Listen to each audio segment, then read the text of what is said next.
Greetings. I'm Brother Yehuda from the Congregation of Israel, a representative of the NMP, the Nazarene Messianic Party. We'd like to thank you all who's able to take time out to join us in a discussion today on the NMP Vanguard News. Let me ask a quick question.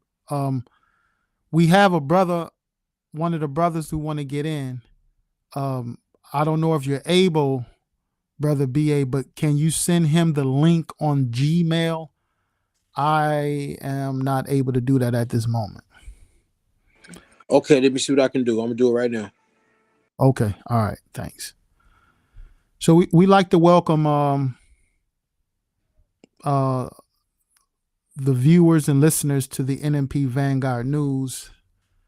And today we want to discuss a topic dealing with the Democrats' push for immigration, all forms of immigration.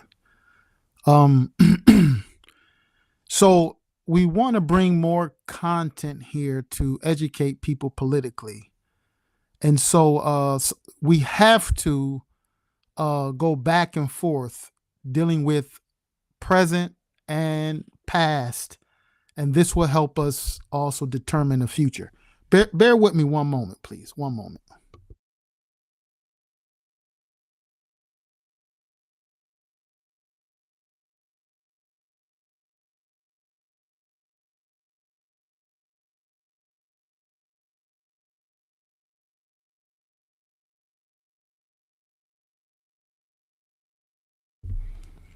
Okay. We're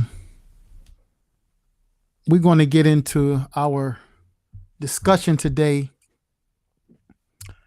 And hopefully we can shed some light on the political agenda behind the migrancy or the immigrants, legal and undocumented persons. It is really dealing with political power. And we just want to address some of it.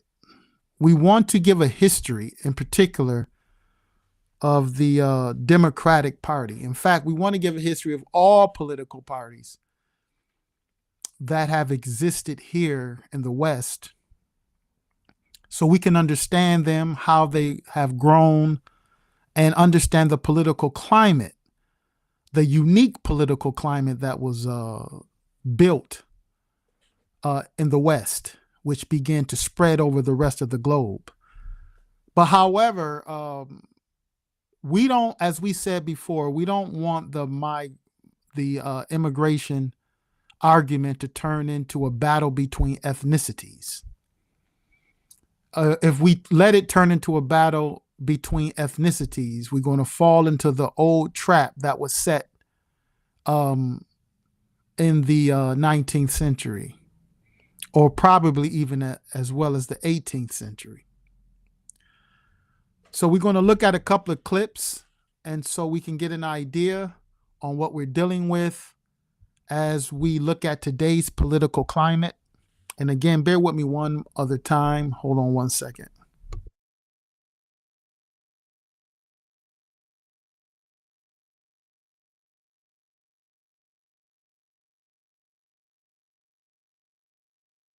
Okay, thank you. Now, we want to look at history again, because if you want to understand where one stands today, it is of the utmost importance to study or to understand history. If we don't understand history, we will not understand where we at presently, neither will we understand where we're going in the future. Now, when we're looking at immigrants, or those who immigrate from different countries, to establish themselves in America, we have had a political party that advocated that. And this political party is actually the Democratic political party. First, they were the Democratic Republicans.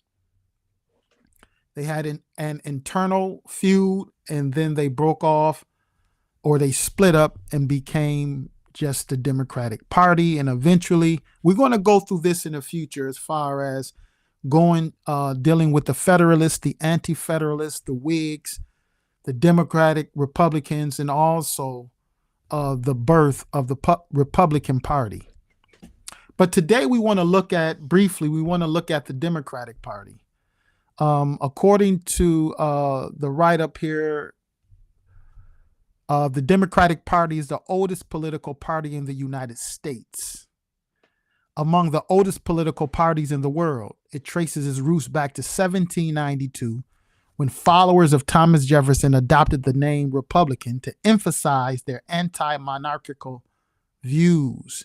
But it's something else that I want to look at also dealing with the Democratic Party. And we will find this in American Government 101. American Government 101. And this is with Kathleen Sears. And you could pick up this text. Is very helpful in study of politics and understanding the history of politics. And I would like to go to page 183 because Miss Sears, or Kathleen Sears, is going to explain another feature of the Democratic Party. On page 83, under the subtitle From the Civil War to Roosevelt, it starts off, or should I say, I'm going to begin in the second paragraph on page 183. The Republicans dominated national politics from 1860 to 1932, controlling Congress for most of that time and winning all but 4 presidential elections. During this period, the Republicans were the party that represented business interests and stood for the national expansion, laissez-faire, which is free market capitalism, and colonialism. By contrast, the Democrats were the party of immigrants, farmers, and tradesmen, and also championed policies favorable to these constituencies. So the Democratic Party favored immigrants. They were also the party of capitalists. Capitalists that grew out of semi-feudal economic conditions. But they wanted immigrants. And we're going to show you the same principle of their desire to have immigrants. It's found in the same argument dealing with the 3/5 clause. We're going to look at the 3/5 clause in the future. But it's the same principles. If immigration can benefit the those who are a part of the Democratic Party, if it can benefit them, then they will lean towards it, which is understandable because they want political power and they're vying for power against all other political groups. I know a lot of people call themselves Democrats. A lot of people call themselves Republicans. Technically, they're at this moment in time, they are both capitalist parties. Now, it is also important to understand this as well. Many people are just Democrat and Republican nominally, just in name. Most Democrats are not invited to the Democratic conventions. Most are not. You don't really get an invitation. You may. You could probably pop up on there if you want to, but they don't necessarily need you there. So you're just there nominally, and they're the true core of the Democratic Party manipulate people. Okay. So what we're going to look at, W.E.B. Du Bois. So we find Kathleen Sears is arguing that the Democratic Party favored immigrants and farmers. Now we're looking at farmers in antiquity. That was the capitalist slave owner. And it's important to understand slavery in the context of business and not necessarily get wrapped up too much in the ethnic divide. The ethnic divide was employed by the slavers or those with political power to divide the poor whites to the poor blacks, and, or should I say, the slaves and indentured servants and thus and such. Those are other discussions we will also like to address in the future. But now let's understand the game that was played dealing with the Democratic Party. What we find is dealing with the native-born peoples, natives, and it leads into this form of like statism and divides. I want you to understand the science behind this, because it's a game that's played on the working class people, and whether employed or unemployed, to this very day. And it is for the purpose of those who are the core of the Democratic Party to maintain political power. The struggle with immigration today, it isn't that the Democratic Party is really concerned about the immigrants. They want to use the immigrants, just like in the 3/5 clause, they wanted to allow their slaves to vote, because if they have a plantation of 1,000 slaves, they can get 1,000 votes. So it was the idea of the Democratic Party pushing for slaves' right to vote. It was because that they can harness the vote of the slaves to remain in seats of power. So they didn't really care about the slaves. So once the slavery was broken, and then the Democratic Party went on another campaign to stop the right to vote for ex-slaves. Okay, so it's not that they really care, but it is a way for them to gain political power and also divide the populace. Now let's look at this account here and see what we can get from this. Let's look at this a little bit. New immigrant groups arriving in the late 19th century became a new target for native-born Americans who did not welcome foreigners. For reasons ranging from religious intolerance to a fear of losing their own jobs, some Americans harbored strong hatred toward the newcomers, and they revived a trend called nativism. Nativism. So we're looking at nativism, right? But I want you to understand something here. It's the Democrats who's pushing for immigration. All right. And notice the divide, or what caused nativism, is the fear of the scarcity of bread, because we live in a system in which the workers have been employed into wage servitude. And you say, brother, what do you mean wage servitude? Well, the legal, if you look up servant, for example, in the Black's Law Dictionary, let's say the 6th edition. I know I found it in the 6th edition, the way it's worded. If you look up servant, it's going to tell you the synonym is employee.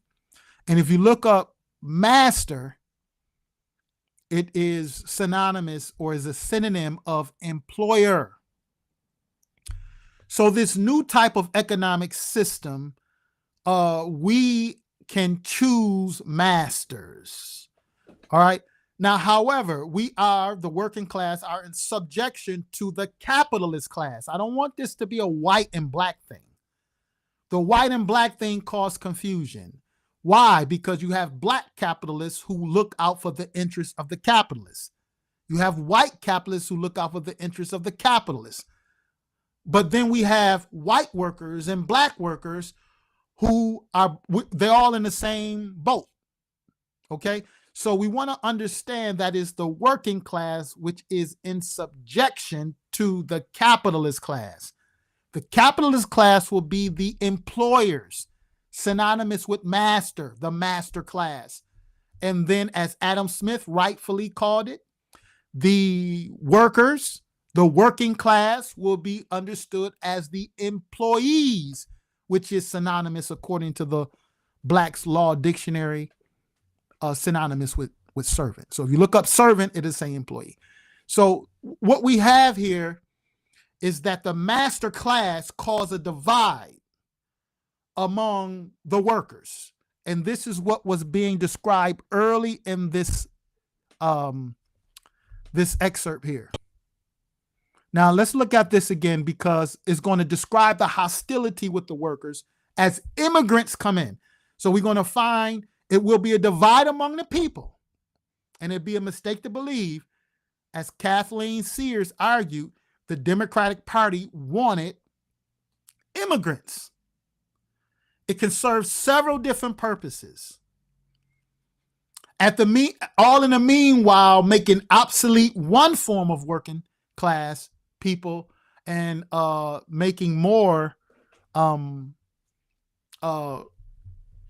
readily available jobs and so-called opportunities to the immigrant who may come in, and there's a clash.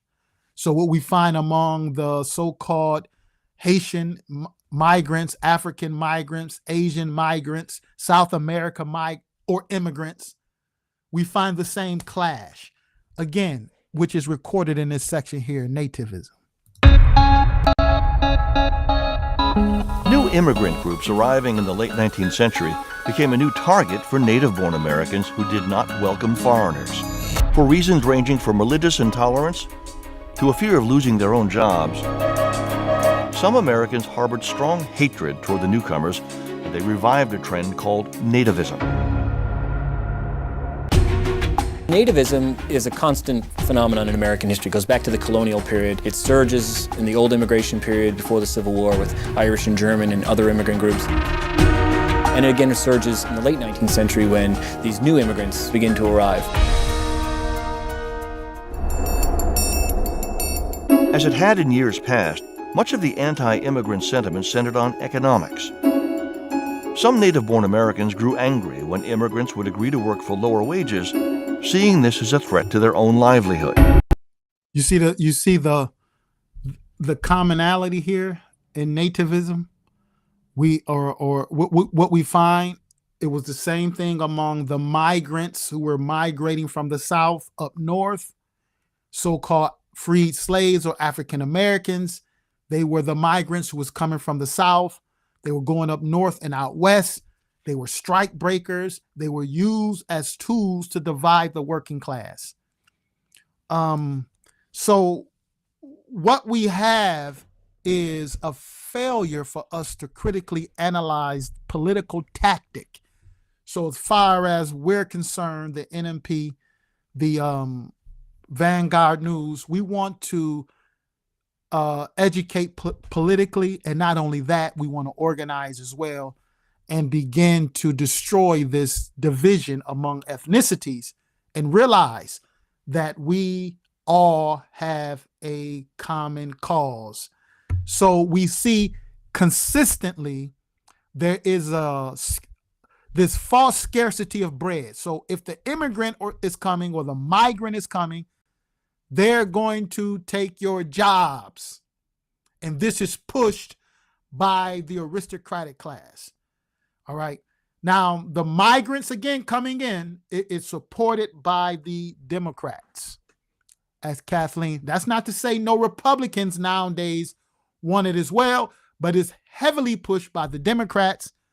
And not only will it also cause a division among workers, as you get an influx of immigrants coming in and you give them citizenship, then they will also be helpful in the Democratic Party getting votes to sit in seats of power.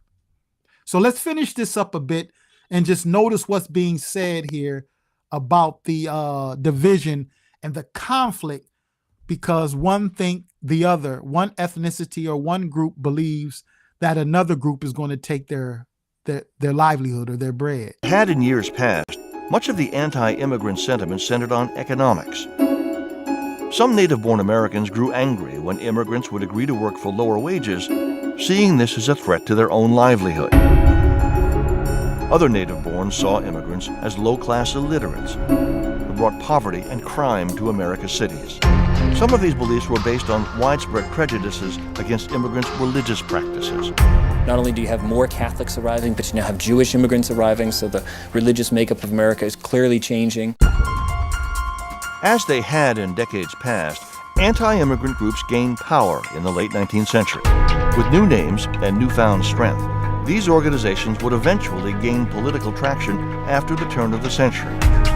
Just as there were know-nothings in the 1850s, in the 1890s, an organization called the Immigration Restriction League is founded explicitly to pass federal laws to restrict immigration. Now, mind you, the immigrants who's coming in the turn of the century were from Europe. Now let's look at this argument here. After more than 4 decades of relatively little immigration into America after its founding, in the 1830s, tens of thousands of immigrants began arriving on her eastern shores. Again, so when we're looking at the 1830s, we're looking at the days of antebellum slavery as well. So this is coinciding with the days of antebellum slavery. Now, we find the immigrants coming from Europe at this time. Let's listen to that again. After more than 4 decades of relatively little immigration into America after its founding, in the 1830s, tens of thousands of immigrants began arriving on her eastern shores, again, mainly from Britain, Ireland, and Germany. Some were attracted to the cheap... Mainly from Britain, Ireland, and Germany. And again, it's led into the 19th century. We're looking at nativism, right? So, but let's go back again to these 1830s. And with that being said, I want to bring out another man who can tell us about this. And this is W.E.B. Du Bois, Black Reconstruction from 1860 to 1880. All right, so on page 18, he's going to actually talk about the immigrants as well. On page 18, I want to go to page 18 here. Let me see. And let's see what, and this is out of this text, Black Reconstruction from 1860 to 1880. And what is said is that I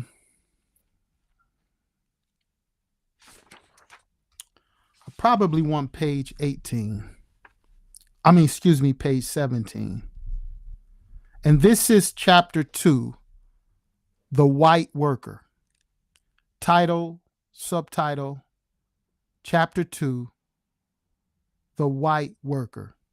It says the new labor that came to the United States while it was poor, used to oppression and accustomed to a low standard of living, was not willing after it reached America to regard itself as a permanent laboring class. And it is in the light of this fact that the labor movement among white Americans must be studied. So we're looking at here the idea in which Du Bois is bringing out is that the labor movement of the Europeans who had come to America must be studied in the light of them moving or immigrating to the U.S. Okay, now it's something else he's going to say here concerning this, because they didn't want to stay a laboring class. Okay, they didn't want to be permanently among the servants. Okay, now, but when they arrive in America, they have a lot of competition. They got a lot of cheap labor, and this is among the slaves, a lot of cheap labor. So this is what Du Bois began to explain on page 22 of the same chapter. As Organized labor began to form during the 19th and 20th centuries. Notice this as well. Notice this. He says, other labor leaders became more explicit and emphasized race rather than class. So what began to happen is this push towards not identifying the working class or the servant class who is antagonized by the employer class or the master class. The Democrats begin to argue on the basis of race. Why do I say the Democrats begin to argue on the basis of race? Because they're the oldest. There was no Republican Party. We're going to show you when the Republican Party began to take root, it was considered the Negro Party. All right. Then it went through its various changes for other political reasons that we can address in the future. But what we have here is that labor leaders who was coming, immigrating from Europe, organized labor began to form, and these labor leaders began to emphasize race rather than class. New labor leaders arrived in the 50s. Herman Krieg, and Wilhelm Weitling left their work in Germany and their friends, Marx and Engels.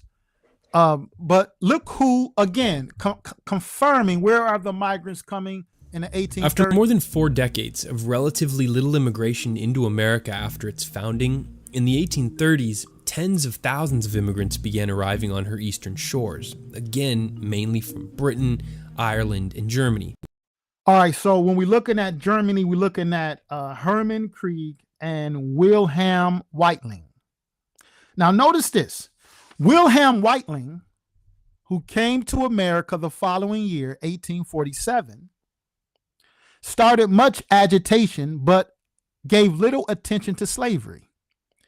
He did not openly side with the slaveholder, and as Krieg did. Nevertheless, there was no condemnation of slavery in his paper. In the first German Labor Conference in Philadelphia under Weitling in 1850, a series of resolutions were passed which did not mention slavery. Both Krieg and Weitling joined the Democratic Party, and numbers of their immigrant Germans did the same thing. And these workers therefore became practical defenders of slavery. Now, you're looking at a man who lived through these times. We have the German immigrant, because as Kathleen Sears argued in the text, American Government 101 on page 183, that it was the Democratic Party that defended the farmers, the tradesmen, and also immigration. So as the immigrants coming in, they're siding with the Democratic Party, and this Democratic Party is also the slaveholding party. Now here is the two-edged sword. As Du Bois brings out, it's the slaveholding party that is keeping wages low by having cheap labor in the South. They're bringing in immigrants, and the immigrants don't want to stay a working the servant class, but now they must compete with even cheaper labor. So this is going to eventually cause conflict. So it benefits the political seats of the Democratic Party. It divides the workers, just as it does today. It keeps wages low because workers will work for cheap. They try to compete and work for cheaper wages. And then they will be at one another's neck for bread, for food, for shelter, for clothing, because one thinks the other is depriving them. And this was the thought of the slaves. And this was one reason why the northern workers wanted to end slavery. not for necessarily moral reasons. Some of them had moral reasons, but not all of them. Others, it was strictly economic. We must pull the rug from under the cheaper labor in the South because it's the competition of the immigrants who's coming in. But it caused division. But we see that Wilhelm Whiteling and his colleague, Herman Krieg, they both joined the Democratic Party. And many of the Germans also did the same thing, joining the Democratic Party. And numbers of their other immigrant Germans did the same thing. And these workers therefore became practical defenders of slavery. Now, I want to finish viewing this to understand now the dynamics, historical dynamics here, and how the division of the workers and the immigrants and the cheaper labor will benefit the Democratic Party. Okay, now let this play out, and so we can get an idea on, again, what we're looking at here, 1830s, and now we're going to look at a conflict between cheaper labor, workers, forced labor, and also the immigrants who's coming over as wage slaves. After more than 4 decades of relatively little immigration into America after its founding, in the 1830s, tens of thousands of immigrants began arriving on her eastern shores, again, mainly from Britain, Ireland, and Germany. Some were attracted to the cheap farmland that was made available by westward expansion, while others took advantage of the manufacturing boom in the cities sparked by the Industrial Revolution. The Irish were mainly unskilled laborers who built most of the railroads and canals, took jobs in the emerging textile mill towns in the Northeast, or worked in the ports. About half of the Germans became farmers, mainly in the Midwest, and the other half became craftsmen in urban areas. Asian immigrants, mainly from China, began crossing the Pacific to work as laborers, particularly on the Transcontinental Railroad or in the mines. Immigration also. So this is, and notice we bringing in also Asians. Now let's look at a map here so we can get an idea on what was happening in the turn of the century concerning immigration and concerning the political tactic of the Democratic Party. The political tactic of the Democratic Party. And this is what we have. This is what we have here. So we have a map up here in the corner, and we see that Latin America immigrants begin to immigrate into the United States, and is numbering at one time 91,000 from Europe and Southern Europe. It was 3 million. And European immigrants, we looking at 7. The old immigrants in Northern Western Europe, it was 7 million, so roughly about 10 million. And they all journeyed to Ellis Island. And then we have on the Pacific, and this is what we look into as we dealt with in our last session when we looked at the court case with Congress and the Congressional Globe, 1866. We found that that was part of the argument. Asian immigrants coming over from Asia to California. And we see roughly a total of about 200,000 immigrants as they begin to move into the United States. And also they're including here Canada, 800,000. So we have a lot of people being immigrants. And so what's happening now isn't necessarily an argument against immigration. What we have is the argument against illegal immigration. And don't let people bring this into a divide between the ethnicities, because I notice a bunch of rhetoric that's trying to do that. We can't let that happen if we're going to understand where we are politically and forge a new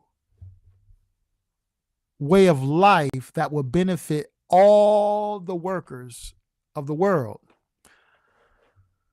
So we have the immigrants and the slaves. They both were being upheld by the Democratic Party. It was a means in which the Democrats who began to develop and begin to make this transition during the Industrial Revolution, when the semi-feudal conditions of America began to make a transition or metamorph into industrial capitalism, this was very helpful to divide the workers and keep the workers at one another's throat as the Democratic Party gained more political power by sitting in the seats or taking over the seats of Congress. And eventually the Republican Party began to do the same. Now, if we have been, some of our members been making an attempt to come into the discussion. If anyone want to say something who's in the room, if you're trying to get in, I'm let you in here, of course. And if anyone want to say something, let me know. But this is we're almost coming to a close for today's session. But so if anybody want to say something, feel free. Just let me know, and your voice can be heard. Now, what I also would like to point out, because I have been making mention of this Democratic Party, right, and how they played their hand with immigrants and slaves. The slaves kept the immigrants' wages low. It looks like they were actually in behalf of the immigrant, but no. If you got all these immigrants who's coming and joining the Democratic Party, the immigrant is going to fulfill the same principle that the Democrats wanted when they had slaves as well, and they wanted them slaves. They wanted their vote of the slaves to count as an entire vote. And we're going to look at the 3/5 clause, because the institution of the 3/5 clause in name is humiliating, but in principle and practice, it was to undermine the political power that the Democrats wanted by counting their slaves, and it would have given them an edge over the other people in the territory or in the country, right? And the power would have remained in the hands of a rich few, because a small percentage, and I'm not just talking about the South, I'm talking about the entire territory of America, no more than 1 or 3% of white people own slaves. So it was a very small percentage of white people own slaves. Some black people own slaves. And it was the Democratic Party who supported this. So they was a minority, right? But to keep the seats of power, it would have helped them to have their slaves as a voter. But it was a war, and you can't count them as an entire vote. No slaves you could count as an entire vote. But the immigrant will come and serve that same purpose. They're going to come in, join a party, and we could use them as an entire vote to keep our seats of power. So we're going to address that further in the future. Okay. We're going to address that further in the future. All right. So bear with us a bit. Again, if anyone want to add anything to the discussion today, feel free.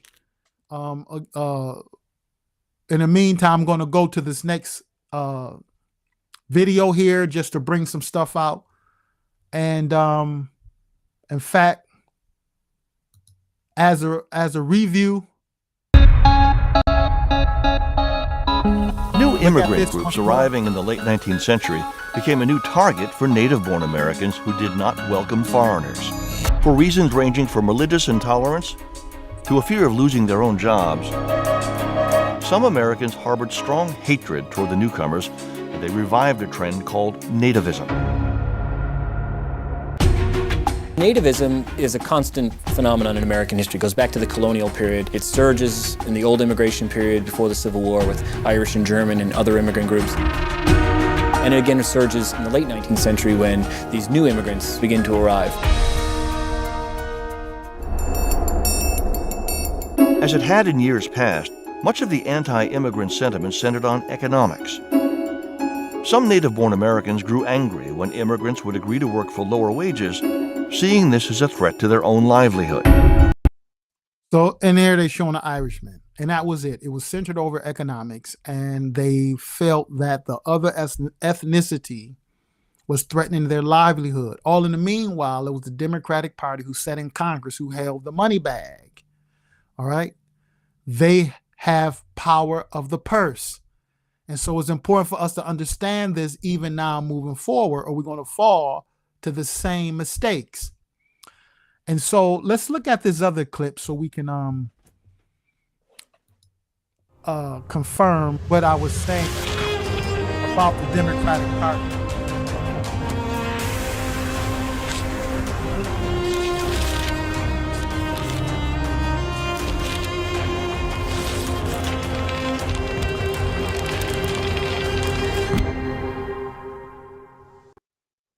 Let's look at this a bit. And I want to point some stuff out. We're not going to watch this whole thing, just probably this 1 minute clip. And I want to point some stuff out here because what's interesting about this video here is that they're not going to name the slavers. They're not going to put the political party behind it, which I understand. I get it, right? They want to rebrand themselves. The Democrats want to rebrand themselves, just as the Republican Party been rebranded, right? But I want you to notice something here. I want you to notice something in a picture here that we're going to look at in this video, and I want to elaborate on this. So let's bear with me a bit here. If anybody want to say something, let me know. Other than that, for feedback, keep the mic muted unless you want to come off and say something. Look at this.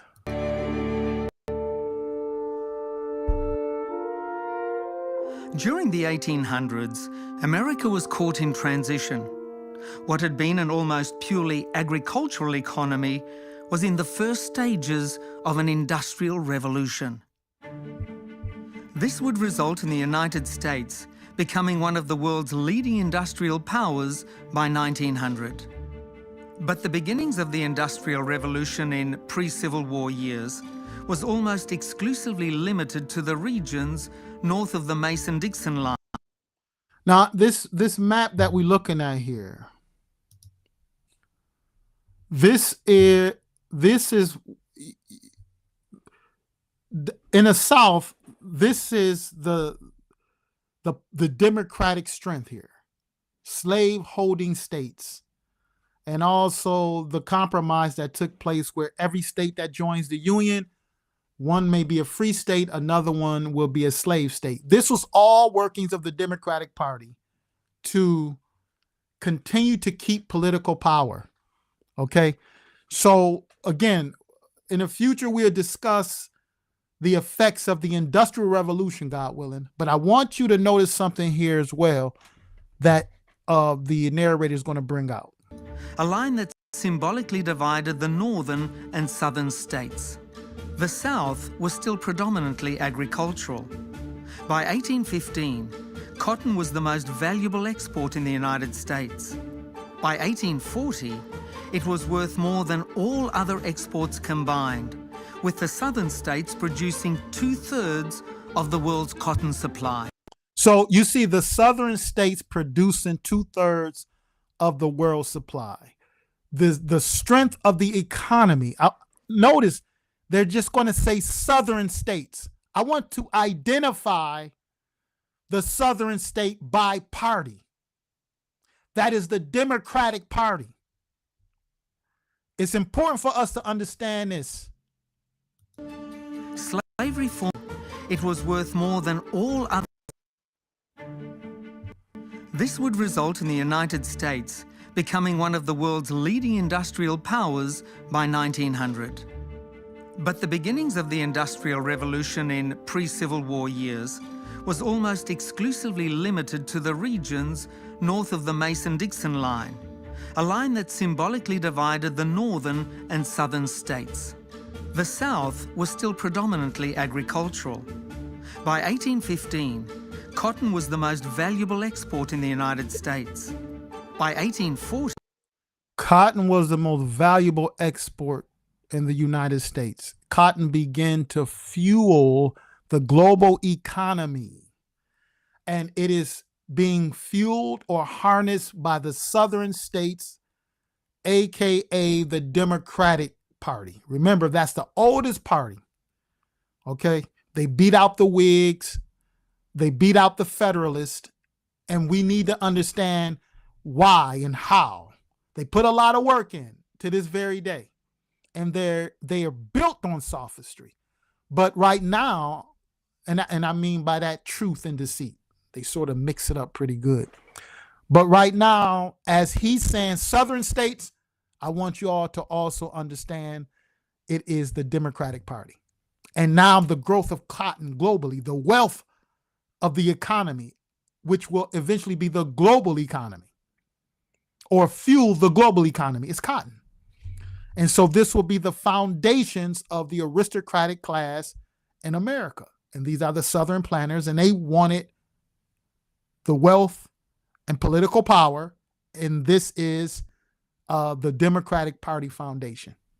it was worth more than all other exports combined, with the southern states producing 2/3 of the world's cotton supply. Slavery formed the economic backbone of the South. Slavery formed the economic backbone of the South. Slavery formed the economic backbone of the Democratic Party. That's why Kathleen Sears says that the Democrats supported the farmers. That's what we're looking at. It was predominantly agricultural, the South, and the Democratic Party is what came out of that. All right? Notice carefully. This led to an economic strength that made these states even more adamant about defending the right to own slaves. During the 1850s, I want you to notice that. They keep saying it gave these states the right to own slaves. They're very careful to not identify the party. They're just identifying the southern states. But while they're identifying the southern states, look at the picture that they quietly place before you. Here we have the two platforms. What do we have here? The Democratic platform is for the white man. The Republican platform is for who? Is for the Negro. So without the narrator saying it, they're identifying the southern states who's supporting slavery because it's the backbone of the economy. And it is the Democrat, as we looked at earlier, who is bringing in immigrants. And it was very important for them to bring in immigrants. Because guess what was replacing the slaves? Technology. Just like AI is replacing the natives here, and a lot of nativism is going on now against the immigrants, what happened then too, right? So now we have new immigrants coming in. We have a new form of development, John Deere tractors. That was the whole argument with John Henry and his hammer busting through a mountain with the locomotion of a train.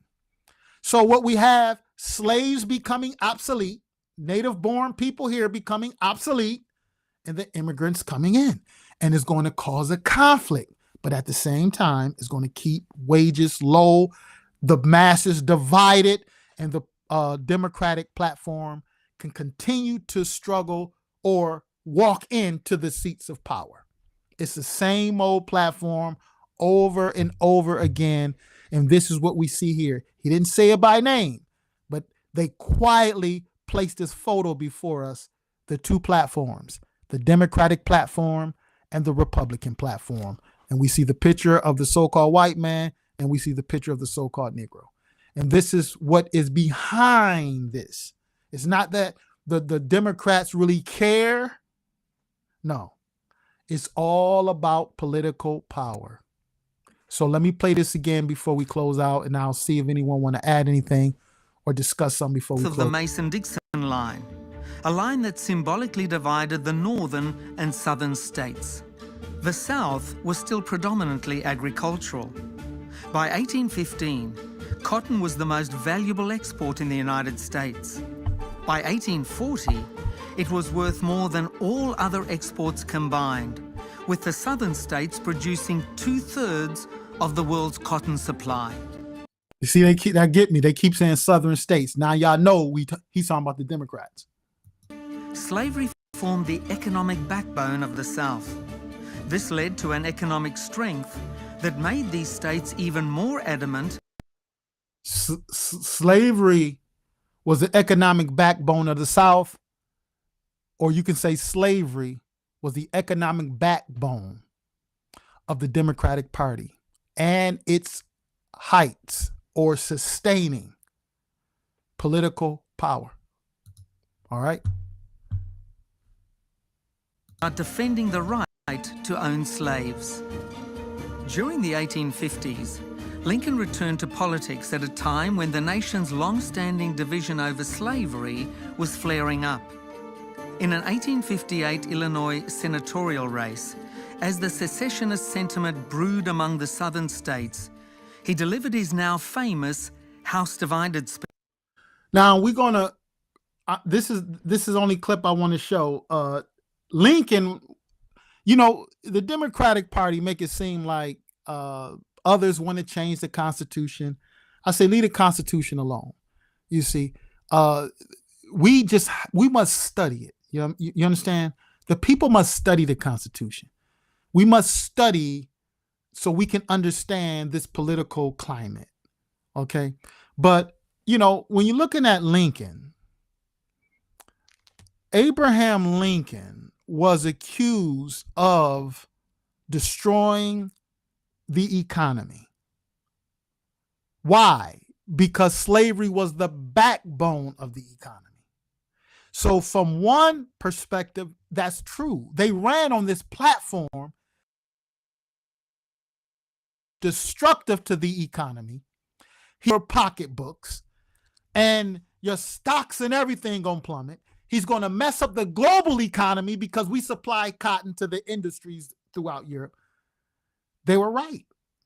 Economically, according to the old feudal platform and the backbone of America for several centuries, economically was based off antebellum slavery. Now, people argue about the Electoral College. They want to get rid of it, don't even know how it works. There's nothing wrong with the Electoral College. Most High willing, we'll discuss that in the future. And to put it in perspective, if it wasn't for the Electoral College, Abraham Lincoln wouldn't have got elected. He lost the popular vote, but he sat in office for or from the electorate vote. Now people say, don't get us confused. People have they have these high expectations of Abraham Lincoln. No, he did his job. He did what he was supposed to do. His job wasn't to take Black America and put them on their back, put them on his back and build everything for them. No, he had to set a platform and open up a door for them so they could come to the table. And that's the problem with a lot of so-called American Blacks today. They want people to carry them. And they don't really understand the political climate. But you must understand the political climate if you're going to appreciate what Lincoln have done and others have done, or who have countered you in your political development, all under the guise of being a help for you and wanting to stand on your cause. If you don't understand politics, you don't understand what's happening. Okay. Now, I know we have some people on the platform. Anybody want to say anything before we close for the session for today? If not, that's fine. But again, we just we getting an idea on how we could bring people into the discussion. But we want to start dealing with this NMP News channel, and we will hopefully what we'll be doing is posting in our signal the topic that is to arise, and we want to jog the days because we still want to work in our Clubhouse platform as well. All right. Yeah, I got So a question. uh-huh. Well, you said people want to get rid of the electoral college, and there's nothing wrong with the electoral college.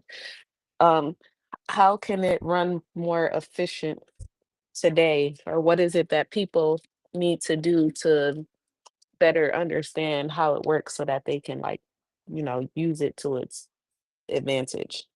Yeah, actually, the truly is to understand how it works and understand exactly what it is. So the electoral college, they get this word college because it just means an assembly. So it's an elected assembly to choose a president. And so in order for us to understand and for the electoral college to work in our behalf, it is for the common person to no longer give consent to the said Democratic Party or the said Republican Party. We no longer give them consent to choose electorates, to choose their candidate for political power or sit in executive branch. The key is for the worker and the people in America to understand that we have a right to choose our own electorate, to choose who we want if we choose to run for the executive branch.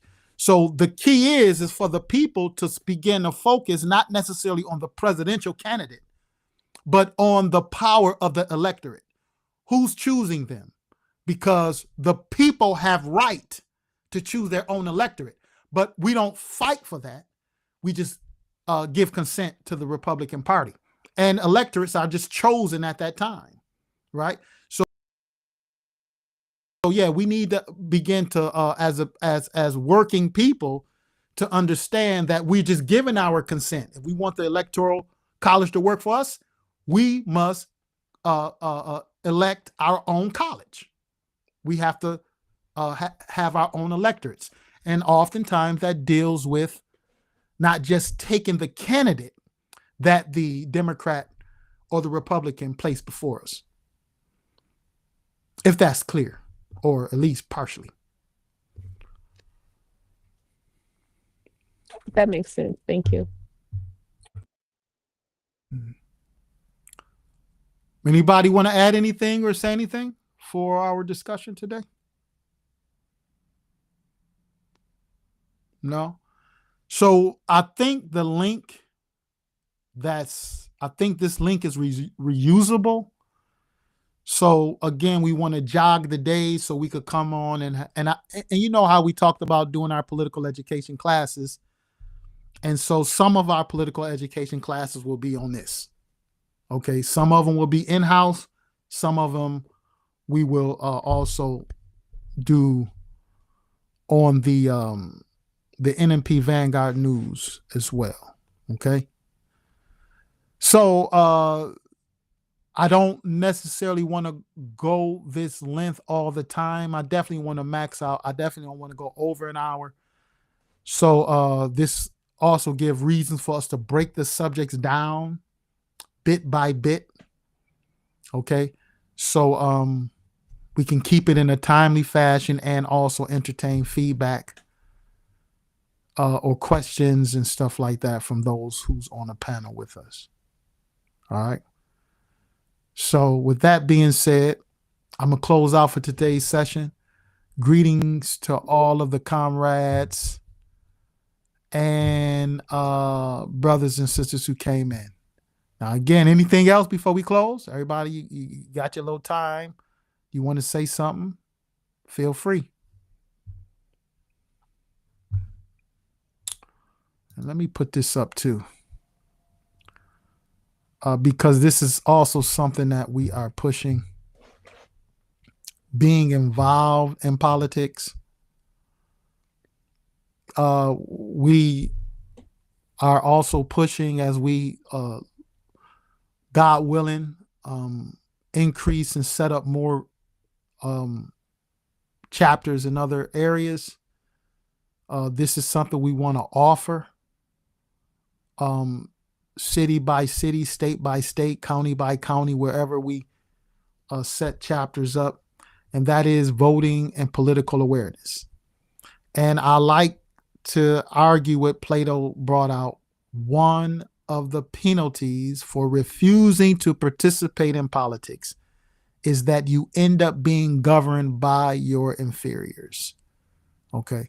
So it's important for us to understand the political climate and realize that the new age in this paradigm we have of a new form of government that is no longer monarchical. It is no longer an elitist government where you have people born into power. We are literally living in a new age, a revolutionary age, that have allowed political power to be accessible to the common man.